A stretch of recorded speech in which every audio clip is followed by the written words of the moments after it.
Coming up on Mountain News at 5:30, a new report card is out regarding hospitals in parts of Kentucky. And officials may be facing questions after a survivor was found in the rubble of a partially collapsed apartment building in Davenport, Iowa. And we continue to watch the potential for that familiar cloud-sun mix to give way to showers and storms. I'm tracking the latest coming up as Mountain News at 5:30 starts now. Dedicated to southern and eastern Kentucky, this is WYMT Mountain News at 5:30.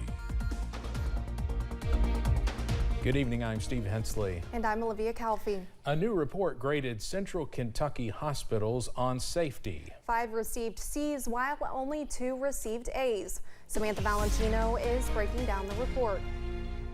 Baptist Health Lexington and Clark Regional Medical Center were the only 2 of 7 Central Kentucky hospitals to receive A ratings. We're extremely proud of the A and meeting the criteria to be at the level for an A is certainly no small feat. Cliff Wilson is the market president of LifePoint Central Kentucky. Clark Regional and Georgetown Community Hospital are both part of this network. Georgetown received a C rating. The hospital received a 70 for their hand washing practices. Hand washing is vital. I mean, it's very at the foundation of infection prevention and making sure that hand washing occurs at entry and exit upon all patient rooms or any patient encounter for that matter. St. Joseph Hospital and St. Joseph East both received C ratings. They also received 70s for hand washing. The average score for all hospitals is 71.64. Chief Medical Officer of CHI St. Joseph Health, Dan Gelson, told WKYT in part, quote, "There is always room for improvement, and our dedicated providers and caregivers continue to focus on quality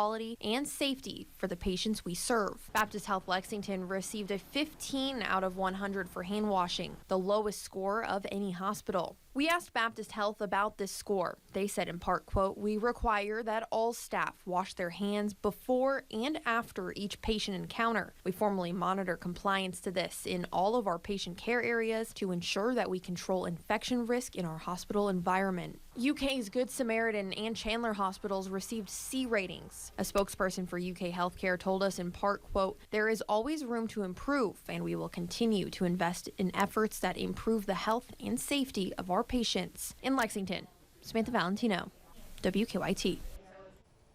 To read the full reports for these Central Kentucky hospitals, you can head to this story on our website, WYMT.com. 3 Kentucky students are showing off their literacy and spelling skills at the Scripps National Spelling Bee. They are among 231 spellers who earn their spots as national competitors by advancing through regional spelling bees. They will be competing against students representing all 50 states, the District of Columbia, Guam, Puerto Rico, the U.S. Virgin Islands, and Department of Defense schools in Europe.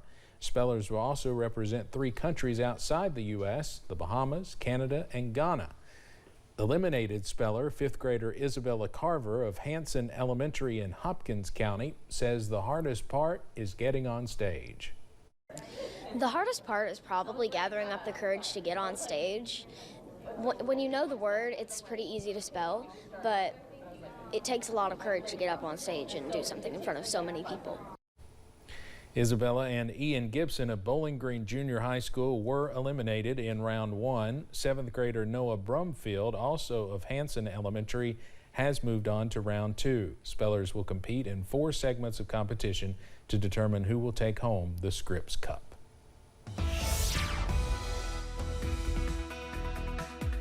It's been a pretty nice day outside today. Comfortable temperatures, plenty of sunshine. However, notice how these clouds have that kind of flat bottom and then try to build up vertically in the sky.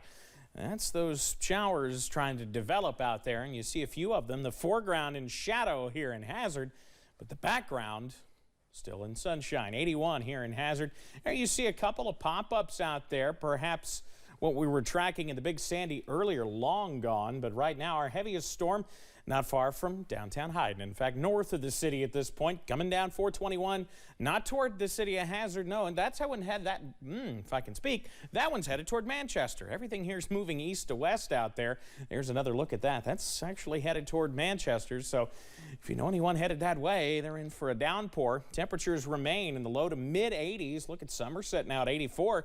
Not a bad day to be on the lake at this point. You see some low 70s into parts of southwest Virginia. Dew points upper 50s to low 60s, so it's, you can feel it. It's just not overly muggy outside.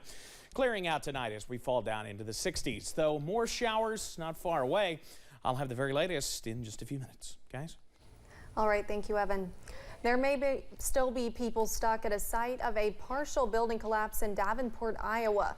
A woman was rescued just yesterday after officials had said no known residents were left inside. CBS's Adriana Diaz has more from Davenport, where an effort is underway to research the highly unstable structure.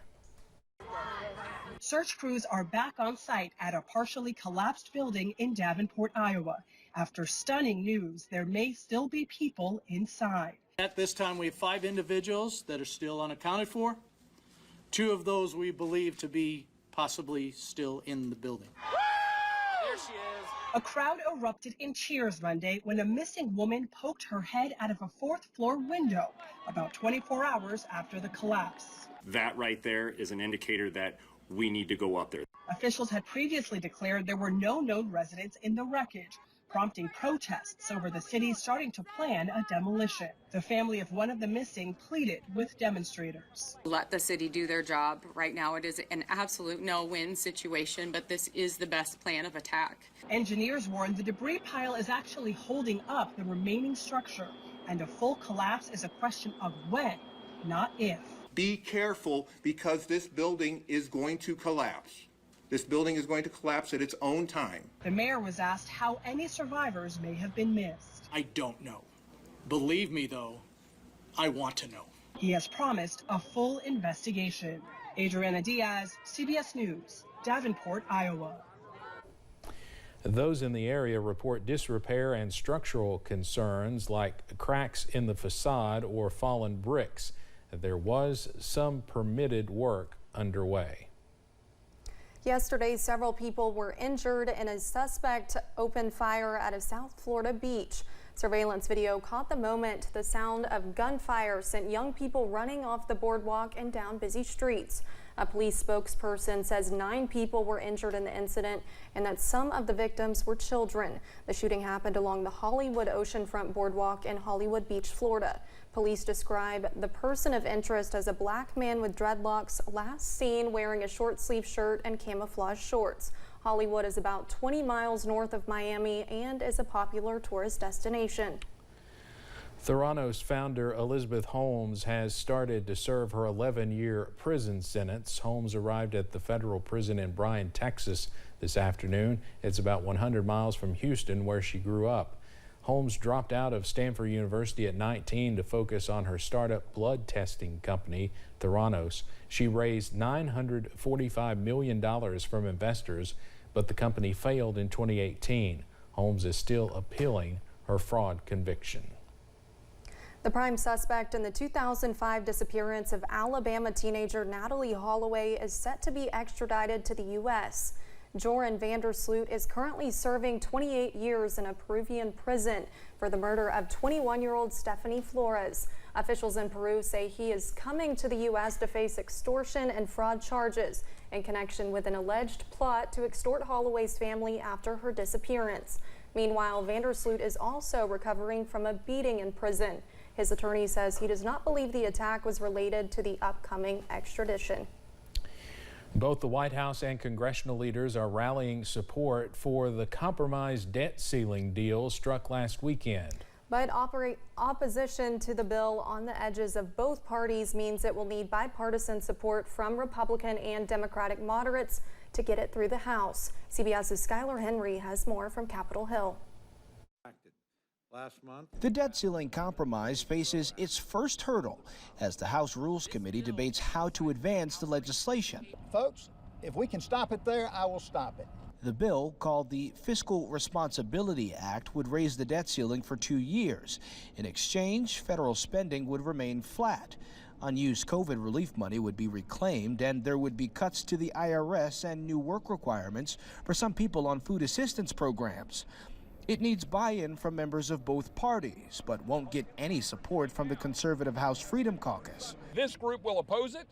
We will continue to fight it today, tomorrow, and no matter what happens, there's going to be a reckoning about what just occurred unless we stop this bill by tomorrow. Lawmakers are returning from the Memorial Day weekend, and Speaker Kevin McCarthy is holding a closed-door meeting to sell the deal to his Republican colleagues. I understand people get upset about walking through a debt ceiling, but this is a House, a Senate, and a presidency.